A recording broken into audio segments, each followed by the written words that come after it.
guys and gals, and welcome to another video from the team here at BlenderTek.com. If you enjoyed or learned something from the video, consider liking it and consider subscribing for more Blender, Unity 3D, coding, and all sorts of other CG related videos. Lastly, don't forget our motto, create your way. So today I wanted to build on, well, not necessarily build on our mouse look and, well, our player movement script, but I wanted to show you how to make a binocular functionality in Unity, because I've paid for some courses that have gone into doing this extremely complicated, and I see a lot of people online asking this question all the time and not always getting clear examples. So this is really quite basic, and I'm going to walk you through it. It's essentially going to be a code giveaway, but I'm going to explain everything very well. So the effect we'll be getting in the end is basically we have the player that can look around and moves around wherever he's looking, can strafe, back, forward, and he can run. We set that up in our player movement script, and if you are interested in that, watch those videos. Obviously we still have work to do because it's not a very good player movement script, but it was the beginnings. It was the simple script that we started with. But I've added now a binocular functionality, so at any time when we right click and hold it down, we get zoomed in just like that. Now, this is set by smooth view, so if I set this to 1, you see we get a very slow zoom.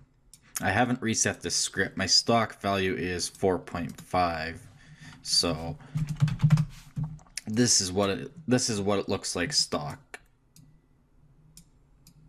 And it automatically resizes to any screen size. So if I resize this game view bigger, it still fits within the view. So let me show you how this is done. So all I did was create a new C# script, and this can be very easily done in JavaScript. I could definitely show you how, but a new C# script, which I attached to the main camera. And once I attached it to the main we'll go into that after actually. So yeah, I made a new binocular script called Binoculars, and I attached it to the main camera, the one that our player uses to see, and it's a child of the player, so it's parented to the player. So opening up the binocular script, again, remember I use Visual Studio, but it's no different than Mono behavior. The only difference is I can debug on the fly. So everything is like a regular script. It's quite simple. So we have our variables up at the top here. So I've explained them with comments. So anyways, the first two are integers, and they could be floats if you wanted, but I like to keep field of view at whole numbers. So basically these are just field of view values. All the binocular script is doing is changing the camera's field of view to make it appear as if it's zooming in or out. So we have an integer called zoomed in, and so it changes the field of view to 25. And then we have an integer called zoomed out, and it changes the field of view to 60, which is Unity's stock field of view.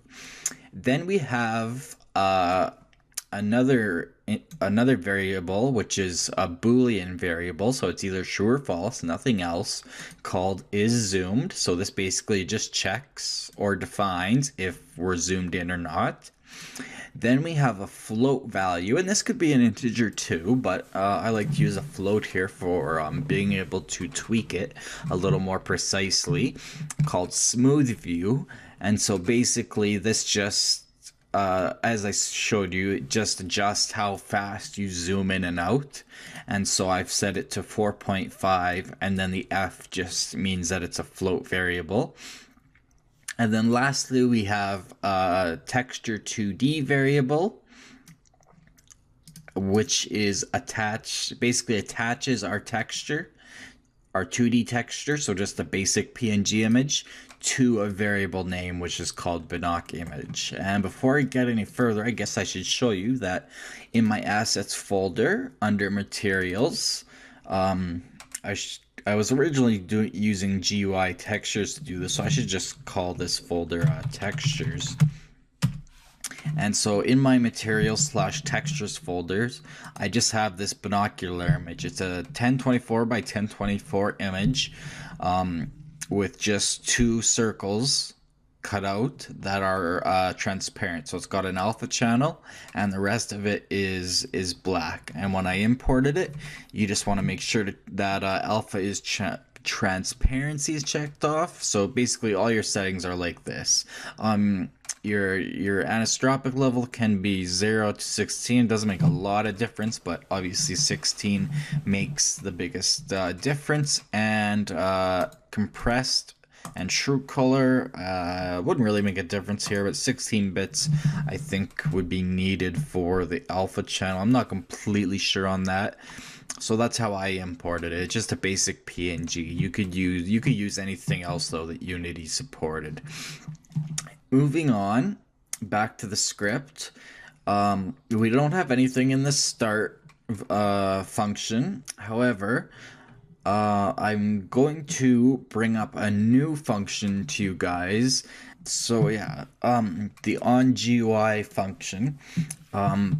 Basically, we're gonna say that if we're zoomed in, so if the variable is zoomed is equal to true, so if we're zoomed in, if we're holding the right mouse button down, essentially is what that's saying, then use the GUI.draw texture method to draw our binocular image texture. And then this line of code right here, new rect, is what you use for all GUI based stuff. And 0 and 0 is just anchoring it basically in the top left corner of the screen. And then screen.width and screen.height is the width and height of the image. So this allows it to stretch to whatever size your game is being played at.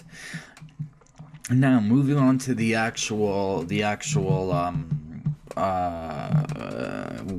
workhorse of this script, I guess you could call it. I didn't have to do it this way again, but again, I want to kind of show you or introduce to you guys, get you in the habit of building your own functions. So every frame, it just calls the check zoom function. So that's maybe not the most efficient, but it works for now anyways. So the check zoom function, so what it's calling every frame, is all this right here. So basically right here, if input.getMouseButton 1 being the second mouse button, because when you're coding, obviously everything starts with 0, so 0 is the left mouse button, 1 is the right mouse button, or sorry, yeah, and 2 is the third mouse button. And so if input.getMouseButton is not get mouse button down or up, just get mouse button, that way only as long as it's held. However, if you wanted to make it a toggle, you could use if input.get mouse button down, and then if input.get mouse button up. You could make a toggle. You can make it a toggle essentially. So as long as the right mouse button is held, so this is just an if-else statement. So if the right mouse button is held, then we're going to change the camera's field of view, so camera.field of view, to our zoomed in value. Now we could have basically gotten rid of all of this math.lerp stuff to keep it simpler, but that would not allow us to have that zooming in and out smoothness. It would just draw on the screen instantly one frame and then it'd be gone the next frame. So what mathf.lerp does, again, you can search this up in the Unity scripting API. Basically it just interpolates between an A and B value based on a time. So I'm taking I'm taking the camera field of view, the value of zoomed in, which in our case is 25, and then the time that I'm using to interpolate between the stock 60 field of view and the zoomed in value of 25 is time.delta time. So just the change in time multiplied by our smooth view value so that we can adjust it, if that makes sense. And then after that, as long as the rightmost button is held down, then it changes the field of view and it sets it, our variable is zoomed to true. So when it sets that variable to true, then since it's calling this every frame, then it's gonna draw our GUI part, because if is zoomed equals true, then it's gonna draw that on the screen. And this can be used for heads up displays and stuff like that too. Anyways, so our if else statement, so the if part is there, and then otherwise else, we just change the field of view back to stock, which is 60 Unity stock, so that's the zoomed out value. It works exactly the same. And then we just set the variable is zoomed to false, and so thus the on GUI function won't be called, because if is zoomed is true is obviously the conditions aren't being met, so it's not going to draw. So every single frame it's going to check if it should draw the texture on the screen or not, and it's going to check if it should change the field of view or not. So it's really quite simple. The entire script is right there for you guys. I think you can see that all there. So yeah, very quite simple, and a lot simpler than some stuff I've seen on the web, and just something interesting I thought I would share very quickly, and it doesn't have to get to be too long because it's really quite simple. And so you could customize your texture. Oh, I guess I should say, well, on that topic, after you've set your entire script up, you need to go to your camera where you have your binocular script attached to, and then again, this should be 4.5, that's my stock value. You need to set the binocular image. So since that's a 2D texture, you can either drag and drop one onto it, or you can press this little circle button and you can search for a texture within your assets folder and double click on it to set it. So if you didn't do that, then we'd get nothing. But you see, if I change it just some random other texture, then when I right click, it gets drawn instead. That gives you some ideas.